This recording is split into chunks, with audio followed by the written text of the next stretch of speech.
At a quiet Air Force restoration hangar, a group of young airmen gathered around the dusty remains of an old B-17 Flying Fortress, the legendary bomber that once dominated the skies of World War II.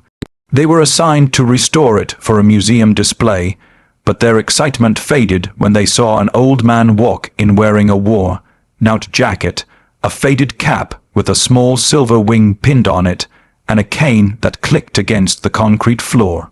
He introduced himself as George, a volunteer who wanted to help with the restoration. The airmen exchanged glances and smirks to them. He looked too frail to even lift a wrench, let alone work on a warbird that once carried death and glory through enemy skies. "You sure you know what you're doing, old-timer?" one of them joked. George didn't answer. He simply smiled, set down his toolbox, and ran his fingers along the wing as if touching an old friend. The men chuckled behind his back, whispering that he probably just wanted to feel important. But George began working, slow yet steady, every movement precise, as if his hands remembered things his mind didn't have to recall. Hours passed, and he quietly corrected small details they hadn't noticed: the angle of a rivet, the pattern of a wire harness, even the paint tone of the nose art. When one of the airmen asked how he knew all that, George said softly, "I've seen enough of these up close." They laughed again, assuming he meant from watching war movies. Days turned into weeks, and the restoration started to take shape. The old bomber, once just a relic of rust and metal, began to look alive again. George came every morning at sunrise, often before the rest of the crew, polishing and restoring parts of the plane no one else paid attention to. He never bragged, never complained, just worked quietly with a look of memory in his eyes. One day, while the crew was eating lunch, George climbed inside the cockpit and sat in the pilot's seat. When they found him there, he wasn't pretending or playing. He was staring at the controls like a man looking at ghosts. One of the airmen sarcastically asked, "So, you flew one of these back in the day?" George's expression didn't change. "Yeah," he said softly. "A long time ago." The group laughed again until the hangar door opened and a black SUV pulled up outside. A man in full uniform stepped out, a colonel, his medals shining under the afternoon light. The room went silent. The colonel walked straight toward George, snapped to attention, and saluted. The young airman froze, unsure what was happening. "Permission to speak freely, sir?" the colonel asked. George nodded. "It's an honor to meet you again, Colonel Miller," George said with quiet respect. The colonel smiled and said, "No, sir, the honor's mine. I never thought I'd see you again after that mission over Schweinfurt." The airmen's jaws dropped. They realized this wasn't just some random old volunteer.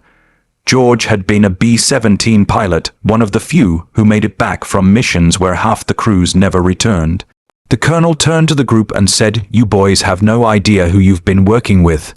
This man earned his combat wings before most of your grandfathers were born.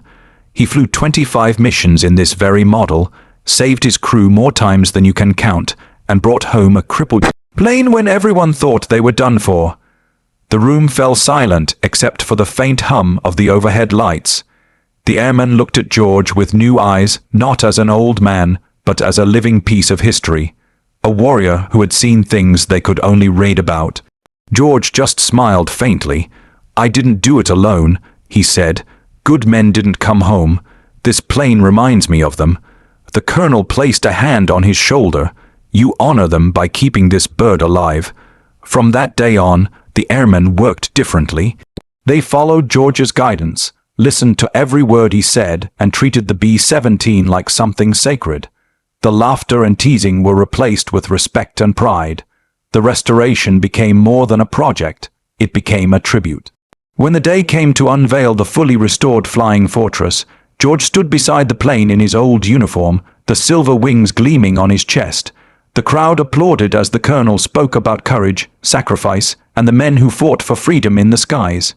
Then, when asked to say a few words, George simply said, "We weren't heroes, we just did what needed to be done. This plane carries the memory of those who never came back. I just wanted to make sure their story isn't forgotten."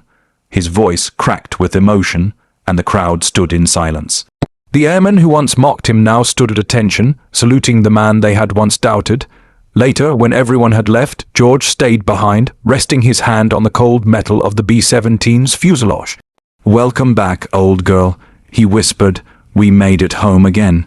And with that, the hangar lights dimmed, and the legend of the old man and his flying fortress became one more story written in the quiet honor of those who serve the skies. The morning sun spilled through the wide doors of an old Air Force restoration hangar, glinting off the worn aluminum body of a B-17 flying fortress that had seen better days.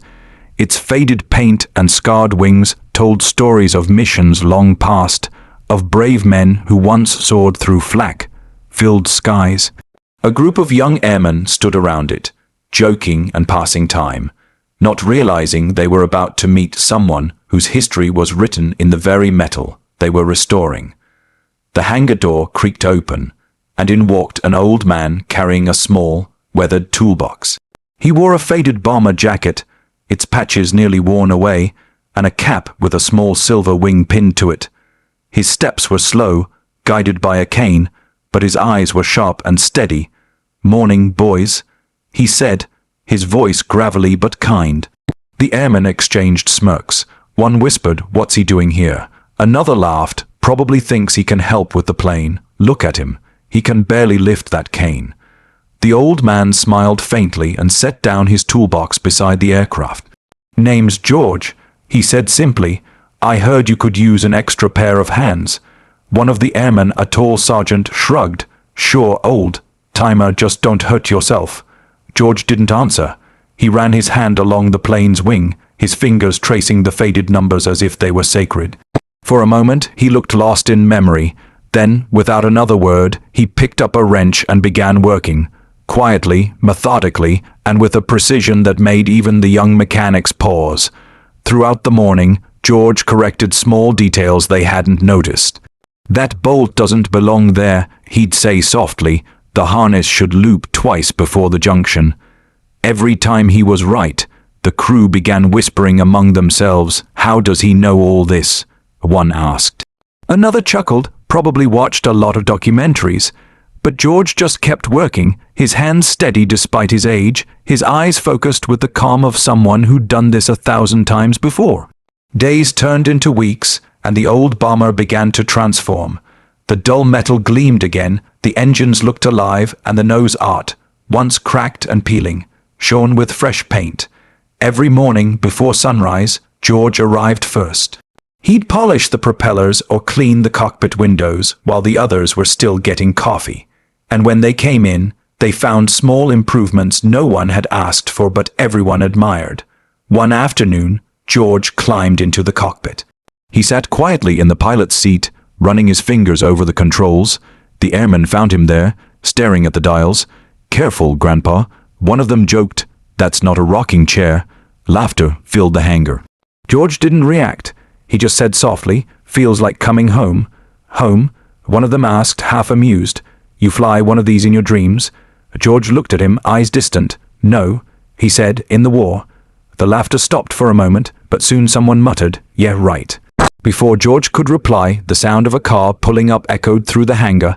A black SUV stopped outside and a man in uniform stepped out, a full bird colonel, his medals shining in the sunlight. The young airman straightened up immediately.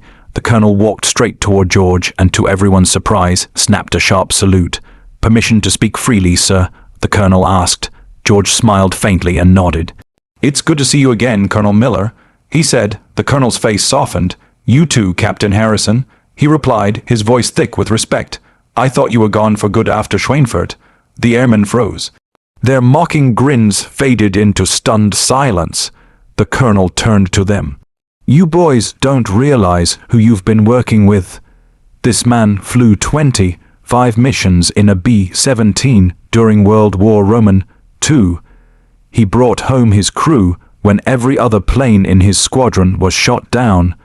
He earned the Silver Star for courage under fire and saved more lives than any of you can count."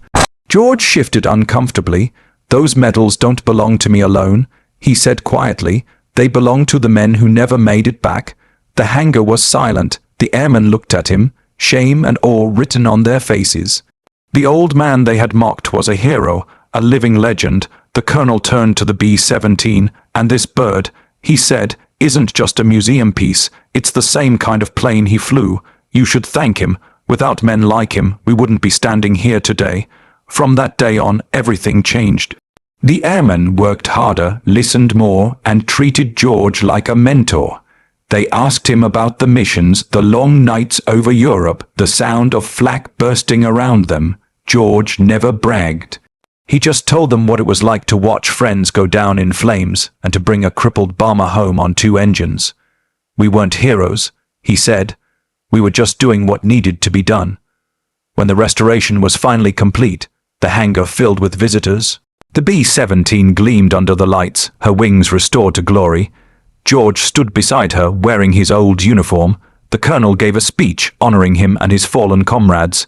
When George was asked to speak, he walked to the microphone and looked at the crowd. "I don't deserve applause," he said softly. "The real heroes are the ones who never came back. I just wanted to make sure their story, and this plane, didn't fade away." The audience stood in silence. Even the airmen who had once mocked him stood at attention, eyes wet with respect. Later that night, after everyone had gone, George stayed behind. The hangar was quiet, the lights dim. He walked up to the plane, resting his hand on her cold metal skin. "Welcome home, old girl," he whispered. "We made it back." The echo of his words hung in the air, a tribute not just to one man, but to an entire generation that gave everything for freedom. And somewhere in that silent hangar, the spirit of the flying fortress seemed to come alive again, as if it remembered the skies, the courage, and the old pilot who refused to let it be forgotten.